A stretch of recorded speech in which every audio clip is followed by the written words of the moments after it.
Gundars Elstiņš dzīvo Jaunpagastā un audzē kartupeļus. Čomam ir zemgalē, viņam tur tie kartupeļu lauki ir, ja, nu, es viņam pasaku 15 hektāri. Nu, tas tāds piemājas dārs, viņš ar saviem 60 hektāriem tur un tā tālāk. Klāvs vēstulē akcijai Pieslēdzies Latvija raksta, ka Gundars ražas novākšanas laikā apkārtējo māju iedzīvotājiem ļauj par velti salasīt kartupeļus arī saviem krājumiem. Dodamies apskatīt kādu no Gundara 15 hektārus plašajiem kartupeļu laukiem. Gundars stāsta, ka kartupeļus vienā laukā ilgi audzēt nedrīkst, jāļauj zemē atpūsties. Tāpēc laiku pa laikam mainoties zemes gabaliem ar kaimiņu. Šajā tīrumā iestādītas 2 kartupeļu šķirnes, viena no tām Vineta, šobrīd Latvijā vispieprasītākā. Lūdzu Gundaram, lai ļauj arī man izmēģināt ecēšanu. Izrādās, tas nemaz nav sarežģīti.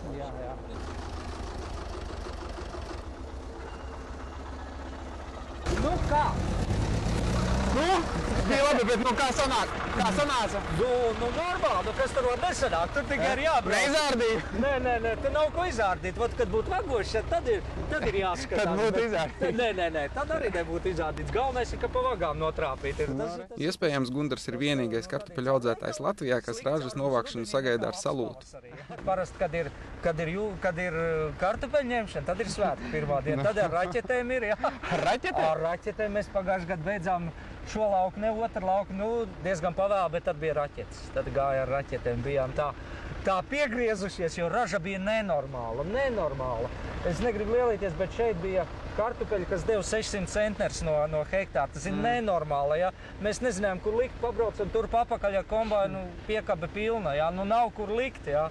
Tad ir vēl tāds interesants moments, redzat, te ir jaunās mājas, ja. Viņi visi rīvē rokas, ja, teiksim, priekš kā mums pašiem audzēt kartupeļi, ka te ir kartupeļi. Kā jūs tiekat ar zagļiem?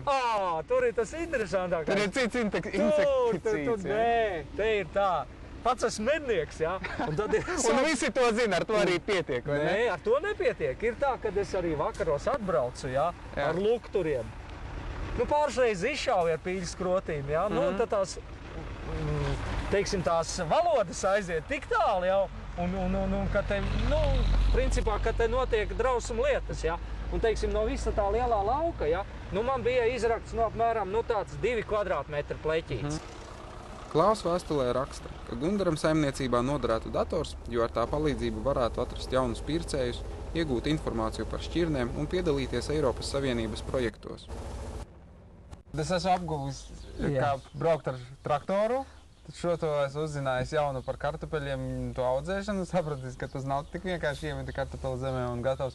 Ir pienākusi kārta arī man kaut ko jums parādīt. Vispirms izveidojam Gundaram elektronisko pastu un kopīgiem spēkiem uzrakstam man vēstuli. Ko mēs? Zveja. Jā, zveja. Tad ir... Te jau atliek vienoties par datumu un vietu tikai vēstules tekstā. Tieši tā.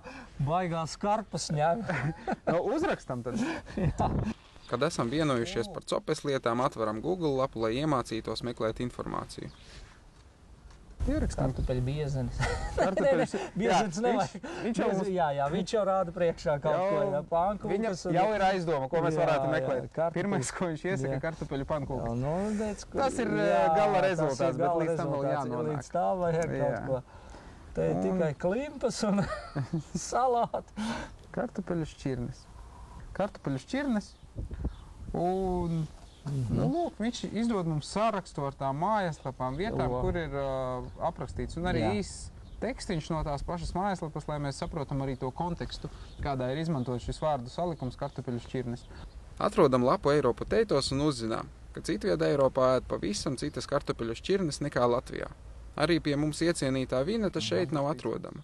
Parādu Gundaram arī pašmācības datorskolu mācies pats. Un pēc tam jau es tā lēnā garā, visu uzreiz nevajag sasteigt, galva ir maza, ja, teiksim, tās smadzenītes, cik tad tās daļas tikai strādā, ja, viņi nevajag pārslogot. Ja būs interese vēl par kādām ar datoru saistītām lietām, tad rīkā mācies pats, nav tikai apraksts par e-pastu. Tur ir daudz informācijas gan par internetu, gan par blogošanu tā saucamo. par ļoti dažādām tēmām. Jā. Un galu galā jūs varat arī man uzrakstīt e-pastu. E-pasti tiešām un pajautāt, vai ne? Savukārt es tagad zināšu, kam rakstīt vēstules ar jautājumiem par kartupeļu audzēšanu. Un tas īstenībā arī bija tas mērķis, kāpēc es braucu pie jums šodien.